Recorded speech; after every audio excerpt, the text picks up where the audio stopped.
प्यारे सभी दोस्तों साथियों, और इस टाइम मैं हूँ विलेज रोहनी मल्ली और near to touch Dogadda district Pauri Garhwal. और ये हमारे बड़े भाई दीप भोटियाल जी का है। तो पूछते हैं कुछ पुरानी जो यादें गांव से जुड़ी हैं, एक बार दोबारा खींच लाई उन्हें अपने गांव में, तो उनके बारे में कुछ बताइए।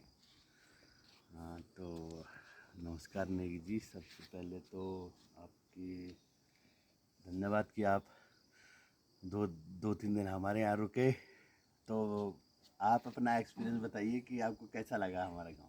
तो मुझे तो दोस्तों एक पुरानी फीलिंग जो पहले मैं अपने गांव जाता था, बिल्कुल वही फीलिंग मेरे दिल में जागी। और सबसे बड़ी बात यार, माँ के हाथों का मुझे खाना स्पर्श हुआ, जो बहुत बड़ी बात है किसी के लिए, क्योंकि मैं खुद घर से काफ़ी साल दूर हूँ, 2-3 साल से अपने घर नहीं गया। और बस पुरानी यादें मुझे ताज़ा हो गई, बस बहुत अच्छा लगा। अच्छा जी नेगी जी, यही है, कभी कभी हम लोग आते रहते हैं यहाँ पे।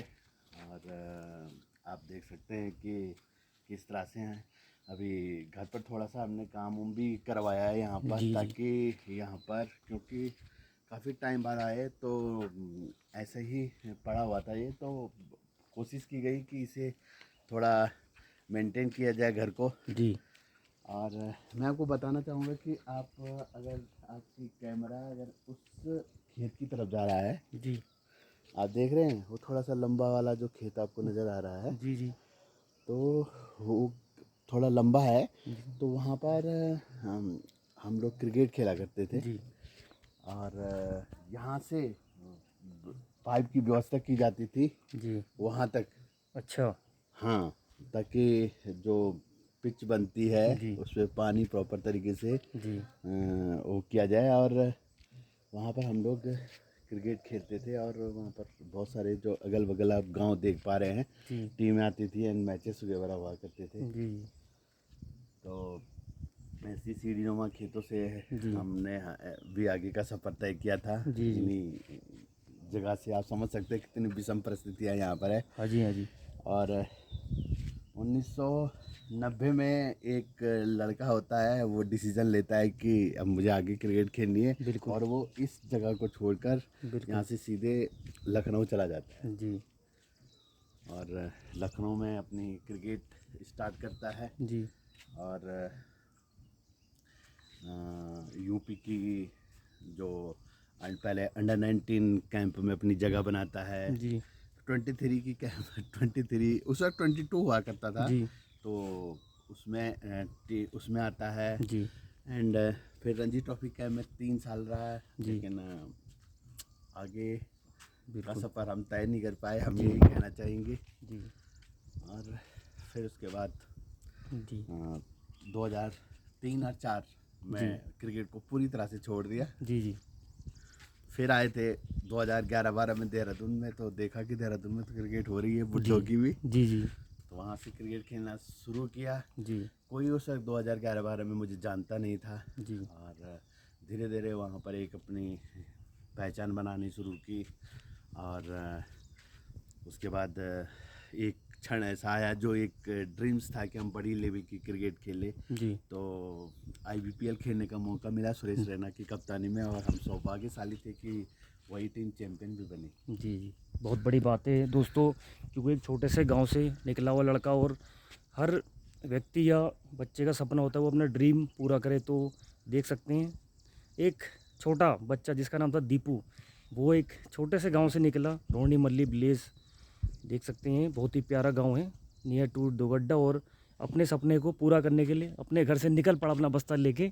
और कहते हैं बहुत ही कम लोग होते हैं जिनके सपने पूरे होते हैं, तो हमारे बड़े भाई का सपना पूरा हुआ। और कुछ पूछते हैं उनके बारे में, उनके फैमिली में कौन कौन है, कितने मेंबर हैं। अगर मैं देखिए फैमिली की अगर मैं बात करूँ तो मेरी 4 बहनें हैं जी और मैं अकेला भाई हूँ। जी और उनमें से एक सिस्टर मेरी श्रीनगर में रहती है। जी अ, चाहत होटल आप लोगों ने सुना होगा, तो वो उन्हीं का है। जी और जो मेरी बाकी जो 3 सिस्टर हैं वो जी देहरादून में ही रहती है। जी जी और जो बड़े वाले सबसे बड़े वाले जीजा जी थे वो BSNL में अकाउंट ऑफिसर रिटायर हुए। जी उसके बाद जो दूसरे नंबर की जो सिस्टर थी उनके हस्बैंड सचिवालय में सिक्योरिटी ऑफिसर थे, जी तो वहाँ से रिटायर हुए। और उनके बारे में मैं बताना चाहूँगा, आप तो उनसे मिले हो, जी तो वो फुटबॉल में संतोष ट्रॉफी खेले हुए हैं। जी और आपने देखा होगा कि अब भी वो क्रिकेट फुटबॉल खेलते रहते हैं, जी है ना। जी तो बिल्कुल। इस और एज में भी। अभी भी गाइस वो इतने फिट हैं कसम से। अभी सडनली परसों ही हम नीचे कम से कम कितना मीटर होगा भाई जो नीचे भी गए हम? लोग लमसम 3-4 किलोमीटर 3-4 किलोमीटर। ऐसे घूम घूम के बिल्कुल आप देख सड़कें सकते हैं बनी गाइस, ये हैं। बिल्कुल यहाँ से बिल्कुल डाउन में है। बिल्कुल वो गांव है, और वो बिल्कुल गांव भैया का ही है, जो भैया की मम्मी का गांव है। वहाँ गए हम, यहाँ से तो दिखाई नहीं दे रहा।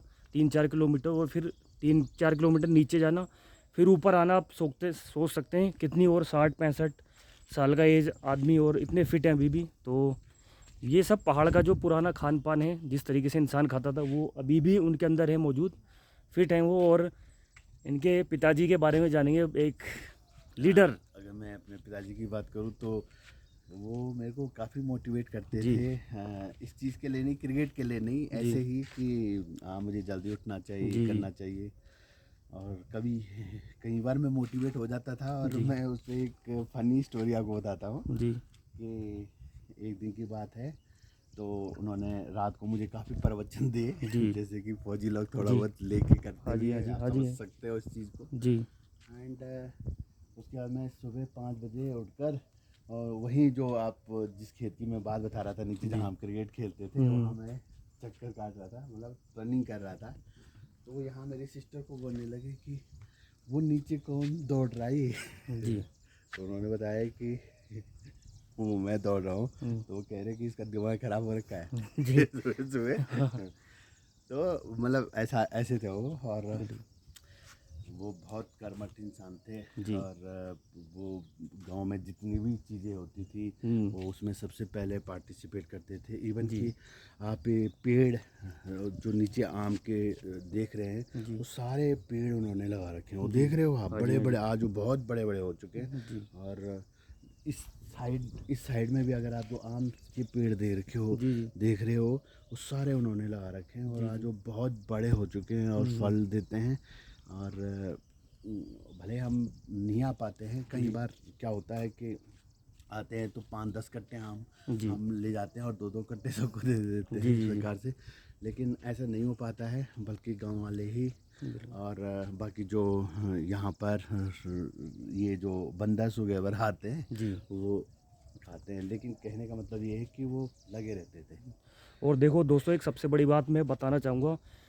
हर पिता जो अपना एक कहते हैं ना, कोई सपना पूरा नहीं कर पाता, वो शायद वो बच्चे के अंदर देखता है। और सबसे बड़ी बात, इनकी सुपुत्री जो है याशिका भोटियाल, वो उत्तराखंड को प्रेजेंट करती है। 23 अंडर-19 खेली हुई हैं। तो कुछ उनके बारे में बताए, कब आपको उनके अंदर का हुनर जागा जो आपके अंदर था? वो लक्षण कहते हैं बहुत ही कम बच्चे होते हैं जो अपने पिताजी को आइडल मानते हैं और उनके जो नक्शे कदम में चलते हैं। तो उसके बारे में कुछ बताइए, जो भी खेल रही हैं वो।